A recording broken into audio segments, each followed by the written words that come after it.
Hello, good day everyone. My name is Joffel JG Macapas. Today, me and my groupmate will discuss Module 2, the organizing process.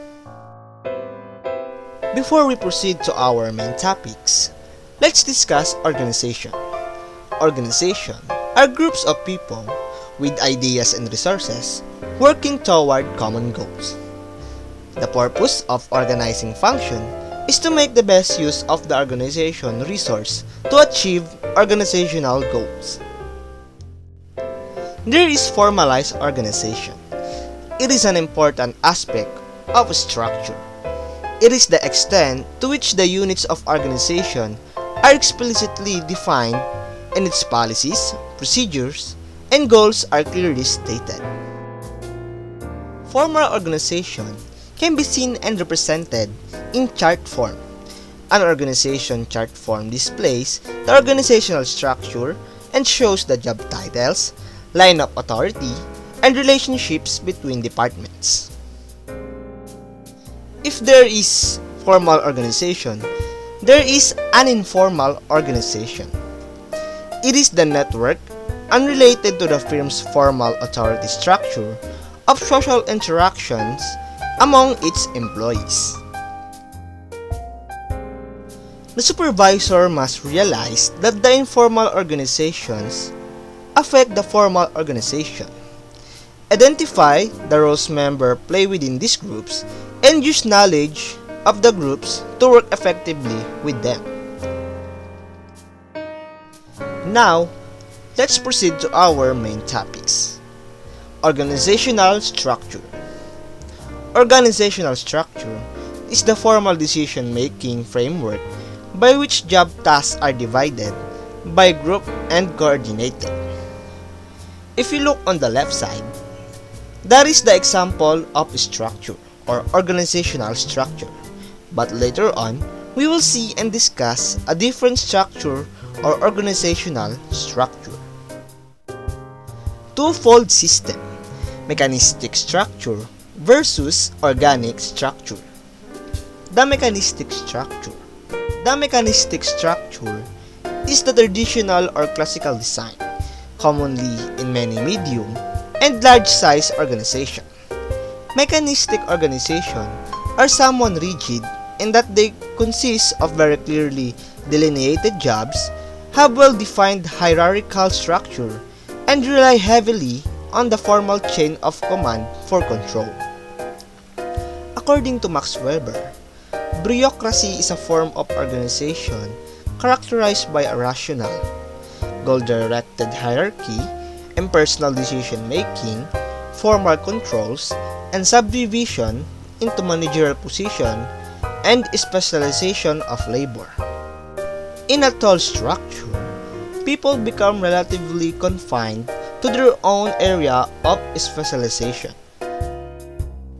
On the other hand, organic structure is more flexible, more adaptable to our participative form of management, and less concerned with a clearly defined structure.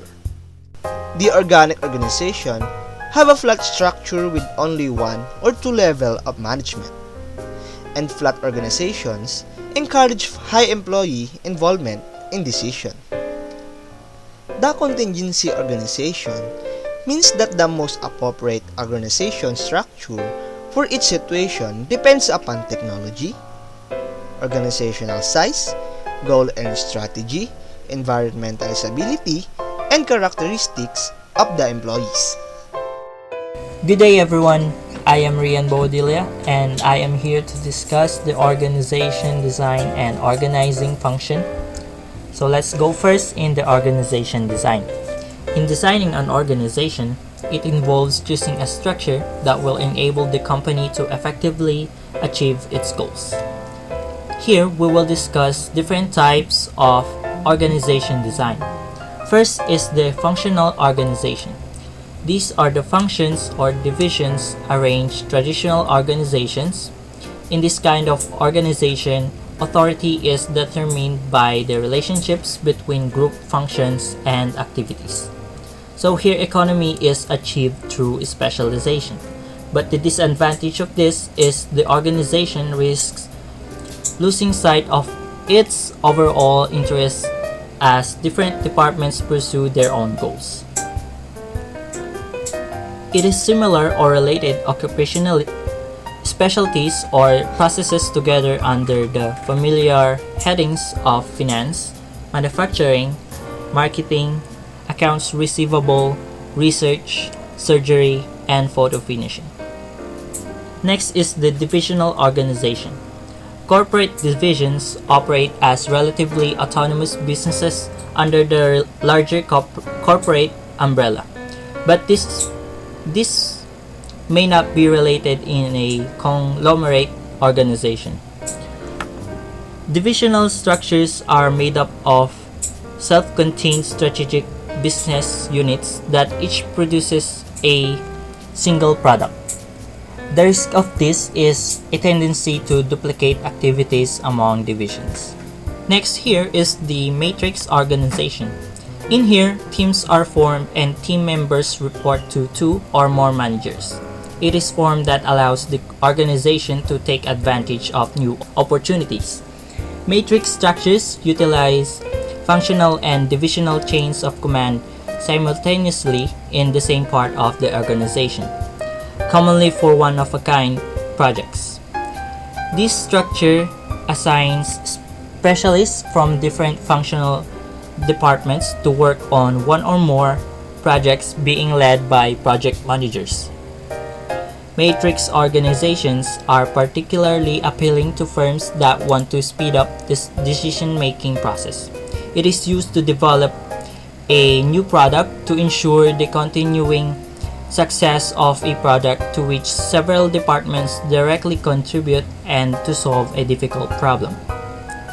However, matrix may not allow long-term working relationships to develop. Having multiple managers for one employee may result in confusion as to manager evaluation and accountability. It may also elevate the conflict between product and functional interests. Next is the boundaryless organizations.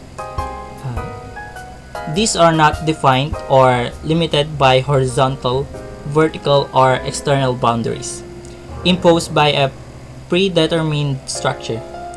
They share many of the characteristics of flat organizations with a strong emphasis on teams.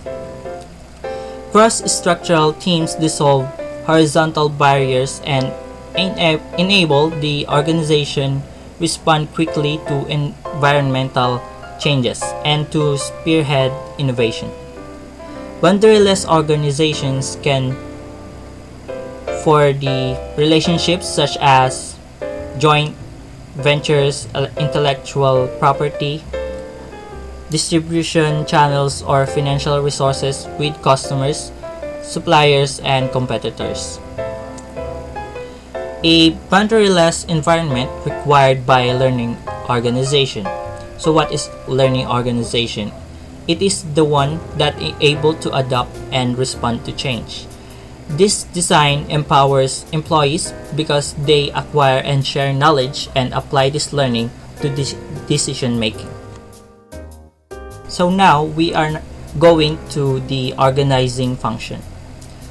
Organizing function deals with all those activities that result in the formal assignment of tasks and authority and a coordination of effort. Here is where supervisor staffs, train employees, secures and empowers the work group into a productive team. The steps in organizing process include reviewing of plans, list all tasks to be accomplished, divide tasks into groups, group related jobs together in a logical and efficient manner, assign work to individuals, and delegate authority to establish relationships between jobs and group of jobs. The nature and scope of the work needed to accomplish the organization's objectives is needed to determine work classification and work unit design. So division of labor or the work specialization is a degree to which tasks in an organization are divided into separate jobs. Work process requirements and employee skill level determine the degree of specialization. It is placing capable staffs in each job that ties directly with productivity improvement. In organizing functions, supervisors should perform workflow analysis to examine how work creates or adds value to the ongoing processes in an organization. So, workflow analysis looks at how work moves from the customer or the demand source through the organization to the point at which the work leaves the organization as a product or service to meet the customer demand and satisfactions. So it will also help to make major performance breakthroughs throughout business process reengineering or BPR. It is a fundamental rethinking and radical redesign of business processes to achieve dramatic improvements in cost, quality, service, and speed. BPR uses workflow analysis to identify jobs that can be eliminated or recombined to improve company performance. Good day, I'm Jason Del Reyes from BSBA 2D. Departmentalization. Departmentalization is the basis on which work or individuals are grouped into manageable units. There are 5 traditional methods for grouping work activities. First is departmentalization by function. Organize the function to be formed. The function reflects the nature of business. Second, departmentalization by product. Assembles all functions needed to make and market a particular product are placed under one executive. Third is departmentalization by geographical regions. For example, Zolik, a major pharmaceutical company, has its domestic sales departmentalized by regions such as Northeast, Southeast, Midwest, and Southwest, and Northern West in Ilocos regions. And the fourth is departmentalization by process. Groups jobs on the basis of product or customer flow. Each process requires particular skill and offer a basis for homogeneous categorizing of work activities. And the last is departmentalization by customer. Groups jobs on the basis of a common set of needs or problems of specific customer. For instance, a plumbing firm may group its work according to whether it is serving private sector, public sector, government, or not-for-profit organizations. Centralization versus decentralization. First of all, centralization and decentralization are 2 modes of working in any organization. In centralization, there is a hierarchy of formal authority for making all the important decisions for the organization. And in decentralization, decision making is left for the lower level of organization.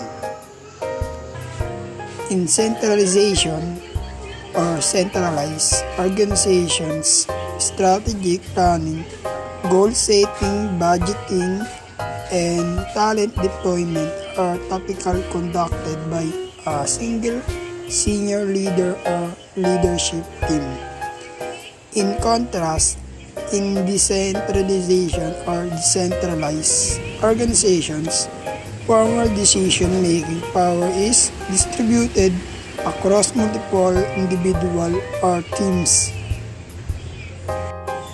Difference of centralization and decentralization. In centralized, primary decisions are made by the person or persons at the top of the organizations. And decentralization delegate decision-making authority throughout the organization. Organizational principles. Definition of object. It integrates policies, projects, and program. Span of control.